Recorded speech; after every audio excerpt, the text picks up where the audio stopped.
Hi welcome to our channel. ప్రస్తుతం మనతో పాటు ప్రముఖ పొలిటికల్ అనలిస్ట్ కృష్ణ కుమార్ గారు ఉన్నారు. వారితో ఒకసారి మాట్లాడదాం. నమస్కారం మేడం. మేడం, జగన్మోహన్ రెడ్డి గారికి ఉన్న 10 మంది ఎమ్మెల్యేలు ఇప్పుడు ఆయన పైన తిరుగుబాటు చేస్తున్నారంట. అంటే ఈయన అసెంబ్లీకి వెళ్ళొద్దు అని చెప్పేశారు. మీరు అసెంబ్లీకి వెళ్ళొద్దు అంటే ఎలా? అక్కడ మా ప్రజలకు మేము ఆన్సర్ చెప్పుకోవాలి కదా. వాళ్ళ దగ్గర నుంచి మాకు నెగిటివిటీ వస్తుంది. రేపటి రోజు ఎలక్షన్స్ వస్తే మేము ఓడిపోయే ప్రమాదం ఉంది. మేము ఇదంతా కుదరదు, మేము రాజీనామా చేసైనా సరే అసెంబ్లీకి వెళ్తామని చెప్పేసి ఈ విధంగా మొరాయిస్తున్నారని చెప్పేసి కథనాలు అయితే ప్రచారంలో ఉన్నాయి మేడం. మరి దీన్ని ఏ విధంగా చూడొచ్చు అంటారు మేడం? ఇప్పుడన్నా మరి వాళ్ళ బాధనన్నా అసెంబ్లీకి వస్తారా? మీరేం చెప్తారు మేడం? ఇలాంటి విపత్కర పరిస్థితి రావటం నిజంగా బాధాకరమైన విషయం. ఆ ఎమ్మెల్యేల కష్టం ఎవరికీ రాకూడదు. ఎందుకంటే అది వాళ్ళు తీసుకున్న నిర్ణయం కాదు, వాళ్ళ పార్టీ నాయకుడు తీసుకున్న నిర్ణయం. దురదృష్టం ఎలా ఉంటుంది అంటే, నాయకుడు సరిగా లేకపోతే నాయకుడు తీసుకునే నిర్ణయాన్నేమో ఆచరించక తప్పదు. అవును, ఆచరించకపోతే ఒక బాధ, ఆచరిస్తే ఒక బాధ. ఇప్పుడు ఈ అసెంబ్లీకి అటెండ్ అయ్యే విషయమే ఉంది. అటెండ్ అయితేనేమో జగన్మోహన్ రెడ్డికి కోపం, అధినాయకుడికి కోపం. అవును, అటెండ్ అవ్వకపోతేనేమో ప్రజల దగ్గర నుంచి ఏం వ్యతిరేకత వస్తుందా? ఇదే మనకి ఆఖరి మజిలీనా రాజకీయాల్లో? ఇక్కడ మనం భూస్థాపితం అయిపోవటమేనా అనే బాధ వాళ్ళలో కలిగిందనుకోండి, అసలు దానికి సమాధానం చెప్పేది ఎవరు చెప్పండి? ఇప్పుడు వాళ్ళు అసలు ఎమ్మెల్యేలుగా నటించైనా కాస్తో కోస్తో వెనకేసుకుంటే ఇప్పుడు చేసిన అప్పులు తీర్చడానికో, లేకపోతే వాళ్ళ సొంత ఖజానా నుంచి తీసుకుని వచ్చి ఖర్చు పెట్టి గెలిచారు కదా, అవి పూడ్చుకోవటానికో ఏదో వాళ్ళ బాధ వాళ్ళు పడతారు. ఓకే, కానీ వాళ్ళని అసలు అసెంబ్లీకే దూరం చేస్తే వాళ్ళు నటించైన డబ్బులు సంపాదించే అవకాశం లేదు వాళ్ళకి. పైగా రేపు పొద్దున్న నియోజకవర్గాల్లోకి వెళ్తే ఏం చేశారు మీరు? మా కోసం మీరు వెళ్ళి అసెంబ్లీలో ఏమైనా కూర్చొని మాట్లాడారా? పోయినసారి ఇట్టాగే చేశాడు జగన్మోహన్ రెడ్డి. నాకు మీరు సాధ్యమైనంత ఎక్కువ ఎంపీలను ఇవ్వండి, కేంద్రం మెడలు ఉంచుతానన్నాడు. ఎలక్షన్లు అయిన తర్వాత సాధ్యమైనంత ఎక్కువ మందిని ఇస్తే కూడా మన బలం ఆయనకు అవసరం లేదు, నేనేమీ చేయలేను అని చేతులు ఎత్తేసాడు. మళ్ళీ ఇప్పుడు కూడా ఇంతేనా అనే ఆలోచన ఎవరికైనా వస్తుంది కదా. మరి అప్పుడు అలా చేశాడు, ఇప్పుడు ఇలా చేస్తున్నాడు. ఏంటి మహాప్రభు, అసలు ఆయన మనసులో ఏముంది మాకు అర్థం కావట్లేదు. ఆయన మాట వినాలా వద్దా? వింటే లాభం ఏంటి, వినకపోతే లాభం ఏంటి, నష్టం ఏంటి? ఇలా బేరీ చేసుకోవడానికి చచ్చిపోతున్నారు వాళ్ళు. ఓకే, కానీ ఏదో ఒక రోజు ఈ అగ్నిపర్వతం బద్దలవ్వక తప్పదు. ఎప్పుడో ఒక రోజు వాళ్ళు తిరుగుబాటు జెండా ఎగరేస్తారు. ఆ తిరుగుబాటు జెండా ఎగరేసినప్పుడు నువ్వు ఒంటరివి అయిపోతావు. అసలు వాళ్ళు కూడా వాళ్ళకి నిజానికి అవసరం లేదు బలం. ఉంటే ఉండని ఆ 10 మందిని, ఆ మూర్ఖుడి పక్కనే ఉండని, మనకు పోయిందే ఉంది అని ఊరుకుంటున్నారు. కానీ ఇంకొంచెం బలాబలాల్లో తేడా ఉంటే ఈ పాటికి వాళ్ళు వచ్చేసేవాళ్ళు ఈ పార్టీలోకి. ఆహ్వానిస్తే ఎంతసేపు అండి, గేట్లు తెరిస్తే.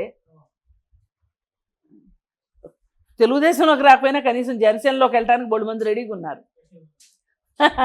అయితే వాళ్ళు తీసుకోదలుచుకోక ఆగారు. ఏది ఏమైనప్పటికీ జగన్మోహన్ రెడ్డి స్ట్రాటజీలు ఒక దాని తర్వాత ఒకటి ఫెయిల్యూర్ అవుతున్నాయి. మరి ఆయన ఏం ఆలోచిస్తున్నాడో, ఆయన మనసులో ఏముందో ఎవరికి అర్థం కావట్లా.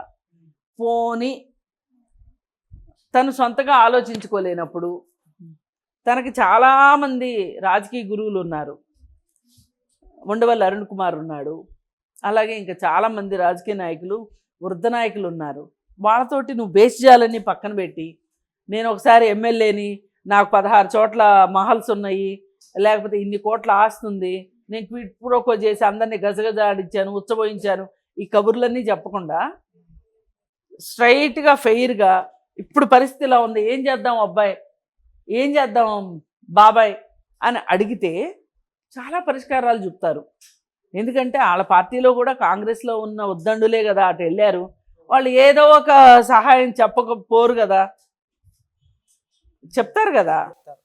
ఇది ఏ రకంగా చూసినా కానీ ఈ 11 మంది ఎమ్మెల్యేలు తిరుగుబాటు చేస్తే కూడా ఆశ్చర్యపోవక్కర్లేదు. తిరుగుబాటు చెయ్యకపోయినా కానీ వాళ్ళు పక్కదారుల్లో వాళ్ళ పని వాళ్ళు చూసుకుంటారు. అప్పుడు నువ్వు రెంటికి చెడ్డ రేవడు అవుతావు జగన్మోహన్ రెడ్డి. అవన్నీ వదిలిపెట్టి హాయిగా అసెంబ్లీకి